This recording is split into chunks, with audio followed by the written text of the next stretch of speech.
Hey everyone, so today I am going to explain you what exactly is gRPC, giving you a quick introduction on gRPC. So let's look at the agenda.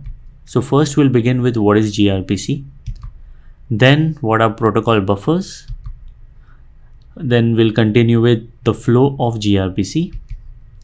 We'll explain you why gRPC uses protocol buffer instead of JSON, and also why gRPC uses HTTP2 instead of HTTP1. Here I'll show you the flow of HTTP1 and HTTP2 and also explain you the advantages of using HTTP2. Along with this, I'll also show you a live demo of the advantages of using HTTP2 over HTTP1. Then we'll continue with types of gRPC API, and to finish it off, I'll explain you the advantages of using gRPC over REST. So let's begin now.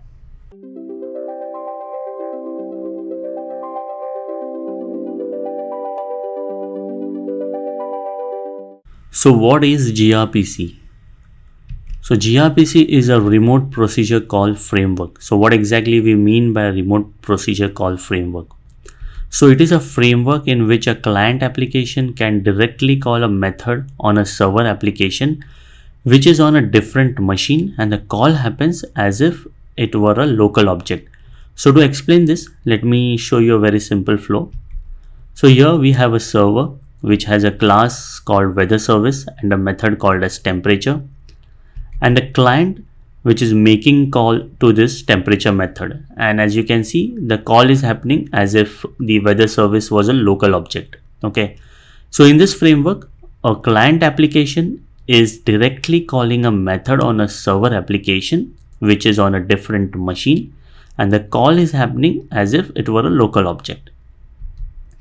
Over here, client and server can be developed using different languages. So your client can be in Java and your server can be in Python. So how exactly is this achieved? To do this, gRPC uses protocol buffer. So protocol buffer is Google's mature open source mechanism for serializing structured data. So in protocol buffer, you are going to define service, you are going to define request, you are going to define response, and gRPC is going to serialize your structured data in protocol buffer. gRPC uses protocol buffer as both its interface definition language and its underlying message interchange format. So to explain this, let me show you how protocol buffer looks like. So this is how protocol buffer looks, and it is stored in a file called as .proto. Okay. So here we are giving a interface contract for weather service. So if I go back to the previous slide, here as you can see, we are having weather service which has a method called as temperature, and it is going to take the input as the location and return the output as the temperature. So for this, this is the protocol buffer. We have a service called as weather service. Then we have a method called as temperature, and this temperature is accepting a temperature request and returning a temperature response. This temperature request and temperature response is a message.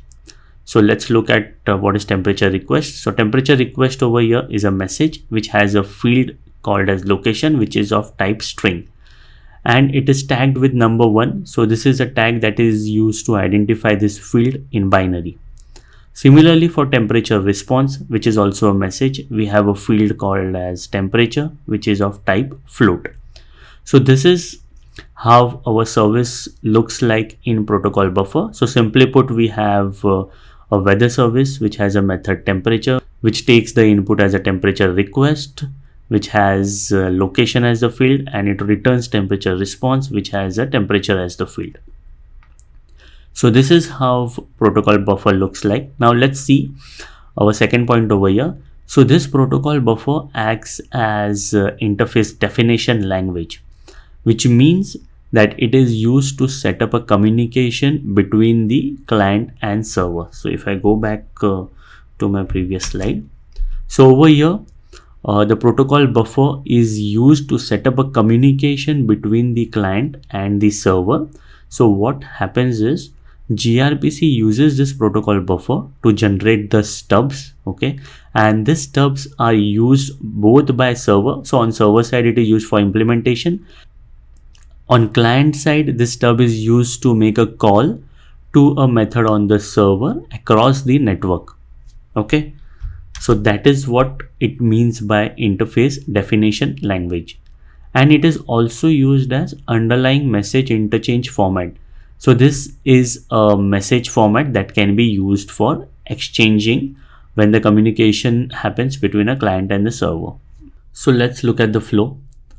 Here we have a protocol buffer. It is exactly the same that I have shown in the previous slide, where we have a service called as weather service, a method called as temperature that takes in the input as temperature request, which is a message having a field location, and returns temperature response, which is also a message having the field temperature. Then we use protocol buffer compiler along with gRPC plugin. So this protocol buffer compiler along with the gRPC plugin generates the code from your proto file. So the generated code is basically a gRPC client and server side code, as well as the regular protocol buffer code, which is required for populating, serializing, and retrieving your message types. So let's see what code is generated. So when we use protocol buffer compiler along with the gRPC plugin and apply it to this protocol buffer file, we get gRPC stub. And if you look at this, all the things that are mentioned in the protocol buffer, that is this weather service, temperature request, temperature response, has corresponding classes. That is weather service gRPC, temperature request, temperature response, along with the corresponding builder. Now let's look at the server side implementation of this stub. So here we create a class that is weather service IMPL, which extends weather service gRPC dot weather service IMPL base, and we override the temperature method. So this is the temperature method which you can see over here, right? And it takes in the input as a temperature request and returns temperature response as the output, which is what we have mentioned over here. So the output over here is stream observer because gRPC uses HTTP2 for communication, and we are going to see what exactly is HTTP2 in our later slides. So for now, just understand that it takes the input as a temperature request and returns the output as the temperature response. So from this request, we are going to get the location, okay, and we are going to pass that location to this map. So this map over here is having the key as the location and the value as the temperature. Okay, so this is just a dummy map. So in your real life application, you are going to have a backend system which is going to take the input as the location and return you the temperature as the output. Okay, so now we have the temperature based on our location. Now we are going to construct a temperature response using the builder, and we are going to set the attribute that is temperature. After that, we build it and we pass it to response observer. So now let's see what happens on the client side. So on client side, we have generated this client, that is weather client, from weather service gRPC, and how we do it, we are going to see when we do the coding. And on this client, we are just calling a temperature method. So this basically is the temperature method, this temperature method on the server side. Okay, so we are calling this server's temperature method over here. And then we are constructing a temperature request that we need to pass as our argument over here. So we construct it using the builder and then we set the location. After which the call happens to send the proto request to the server. So over here on the client side, the gRPC basically serializes this code into binary and transmit it to the server. Okay, and on server side, we can have gRPC Python or gRPC C#. We can have gRPC for any language. Okay, here we are having gRPC for Java. So this gRPC server basically takes that binary, okay, and then converts it or deserialize it to the server side code. Okay, it can be in any language based on what gRPC you have. So over here we have it in Java. So it generates the code for Java and calls this temperature method. After the computation is done and the response is generated, a proto response is sent, where again this code is serialized back to binary and transmitted it to the client. On client side, the corresponding gRPC is going to take that binary and convert it to the appropriate code. For example, in our case, it is Java. Why gRPC uses protocol buffer instead of JSON? So as we have seen, gRPC uses protocol buffer, but in the REST API implementation, we always use JSON, right? So let's see why gRPC uses protocol buffer. It uses protocol buffer because it is smaller in size as compared to JSON. That is the most advantage. And parsing JSON is usually CPU intensive as it is plain text. As we know that JSON is plain text, right? So parsing the JSON is CPU intensive. On other hand, parsing protocol buffer is less CPU intensive because as we know, protocol buffer is serialized and a binary is generated, right? And thus it is closer to how machine represents the data. That is why protocol buffer is less CPU intensive. And because of all the above reasons, we have a faster and efficient communication. Now let's see why gRPC uses HTTP2 instead of HTTP1. To do this, we'll first understand how exactly HTTP1 works and then how exactly HTTP2 works, and we'll see the advantages. And I am also going to show you a live demo of the advantages. So let's look at how exactly HTTP1 works. So over here, I'm going to take the latest HTTP1 version, that is HTTP 1.1, that is mostly used in all our websites today. So we have a client and we have a server over here. And we want to load the website over here. So every website, as we know, are going to have some assets, right? So here the assets are index.html, jquery.js and main.css, and we are going to have a number of other assets, okay, a number of other resources. So the first step is to establish a TCP connection between a client and a server. Then the client makes the request for index.html, that is the first asset over here, and server responds to that request and provides the index.html. Only after this request is completed, that is the response is sent back to the client, then only client can send the next request, that is for jquery.js in our case over here, and then server responds with the jquery.js. Only after this request is completed, then only a client can send the request for the next asset, that is main.css, and server responds to that. So as you can see over here, HTTP 1.1 loads resources one after the other, okay? So if by chance one resource cannot be loaded, it blocks all other resources behind it. This is called as head of line blocking, right? So for example, jquery.js cannot be loaded, then all the resources that are below it, that is main.cs and any other assets that we have below it, will be blocked, right? So that is why it is called as head of line blocking. And in HTTP 1.1, headers are not compressed, okay? So for every request that is sent, the headers are not compressed and they are sent and received with every request. So there is a possibility of having redundant headers, right? But even if the headers are redundant in HTTP 1.1, they will be sent with every request and they are not compressed. Now let's look at HTTP 2 and what advantages it has over HTTP 1. So same thing, we have a client, we have a server. We have to load this web page, which are going to have assets. That is, these are the three assets. Now the step over here is what provides the advantage over HTTP 1. Okay, so let's look at what that step is. So again, the TCP connection will be established between the client and server, but the request is going to be in the form of stream. Okay, so every request for every asset is going to be in the form of stream. So as you can see, index.html is a stream, jquery.js request is a stream, main.css is a stream as a request, right? And in response, the server is also going to be responding in the form of stream. And every stream over here is going to have a unique identifier, which is also called as stream ID. So all the requests are in the form of stream. Everything is happening at the same time, and even the response is in form of stream. So let's look at what exactly happens over here. So this process is called as multiplexing.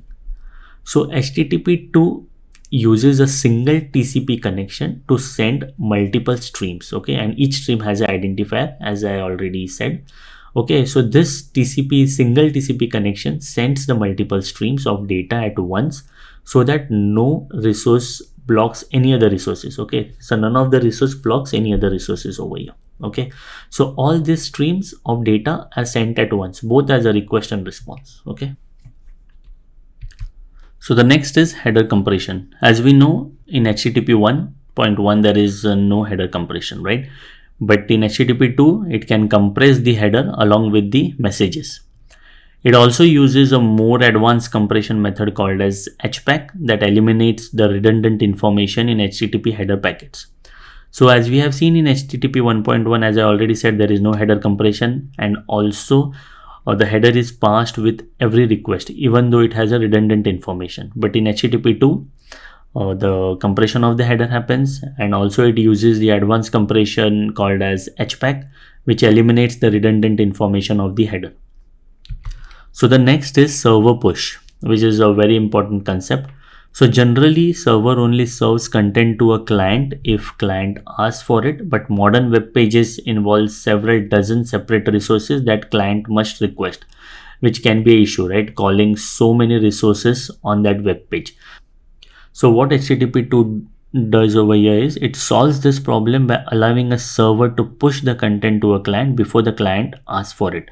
So let's take an example over here. So we have a client over here which is asking for index.html. Okay, server receives the request. Now server knows, right, since the client has asked for index.html, there are other assets that are present in that index.html that client is going to require, right? So before even client asks for jQuery.js or main.css, server can push those content to the client. Okay, so server over here is smart enough to understand, okay, a client has asked for this, and he is also going to ask for the other assets that are part of this particular asset. Okay, and this is also configurable on the server side. So this is what we mean by server push. So I'll show you the difference between HTTP 2 and HTTP 1. Okay, for that I'm going to use this imagekit.io website, which shows the loading difference or the time taken by both HTTP 2 and HTTP 1. So to see the difference, we are going to go to more tools. We'll go to developer tools, and over here I am going to disable the cache so that this website requests the server every time I refresh the page. Okay, it makes the fresh request and gets the response and load it on this page. Okay, so that is why I'm disabling cache, so that it doesn't take any of the images from the cache.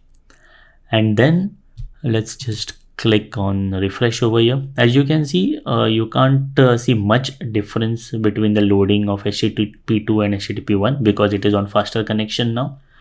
Now let's go to fast 3G now. Okay, and now we'll see how long it takes to load.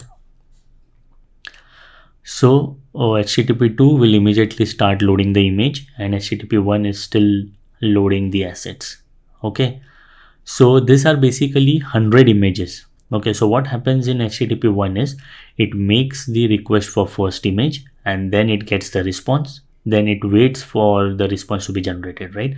Then it makes the request for the second image, then for the third image. So all the resources are going to be loaded one after the other, right? We already seen this in my presentation. On the other hand, HTTP 2 is going to just open a single TCP connection, and it is going to make a request in stream for all the images, and in parallel the server is going to generate the response to the stream and provide the image to this website. Okay, to this client basically. Now this is what we have seen for the fast 3G. Now let's see a significant difference that we are going to see in slow 3G. I've selected slow 3G and have refreshed the page.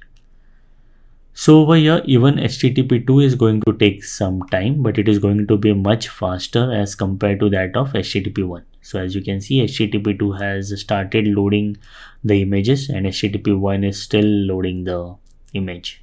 Okay, and it is going to take much longer time as compared to that of HTTP 2. So as you have seen in my demo, the advantages of HTTP 2 over HTTP 1, that is how fast the HTTP 2 loads the image as compared to HTTP 1. So that is because of the advantages that are mentioned over here, that is multiplexing, header compression, and server push.